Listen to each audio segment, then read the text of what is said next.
এই ইলেকট্রনিক বিডির পক্ষ থেকে জানাচ্ছি আন্তরিক শুভেচ্ছা ও অভিনন্দন।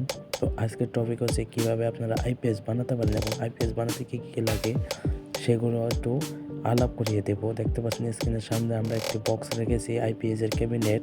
তো চলুন দেখে নিই কী কী আমাদের মাল লাগতে পারে। এখানে দেখতে পাচ্ছেন আমরা একটি ট্রান্সফরমার নিয়েছি। এটা 1000 VA 800 ওয়াটের একটি আইপিএস। এখানে প্রথমত আমরা ডায়ালটি সরিয়ে নিলাম। আমাদের লাগবে একটি ডিসপ্লে এবং আমাদের লাগবে একটি এসি সকেট, আইপিএস এর এসি সকেট।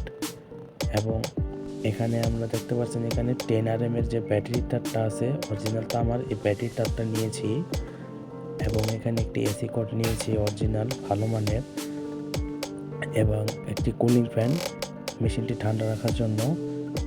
এবং এখানে আপনার সুইচ, আইপিএস লেগ এবং ফিউজ হোল্ডার দেখতে পাচ্ছেন। সুইচটি আমি এখানে পাশে রেখে দিচ্ছি এবং এখানে আমাদের ফিউজ হোল্ডার দুটো দেখতে পাচ্ছেন। এটা আমাদের লাগবে একটি ইনপুট এবং একটি আউটপুটের লাগানোর জন্য।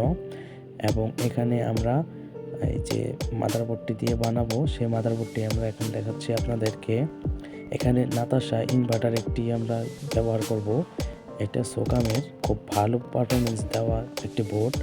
আপনারা চাইলে এগুলো দিয়ে আইপিএস বানাতে পারেন এবং আইপিএস এর ফুল রিভিউ দেখতে আমাদের চ্যানেলটি সাবস্ক্রাইব করে রাখুন এবং ফেসবুক পেজটি ফলো দিয়ে আমাদের পাশে থাকুন।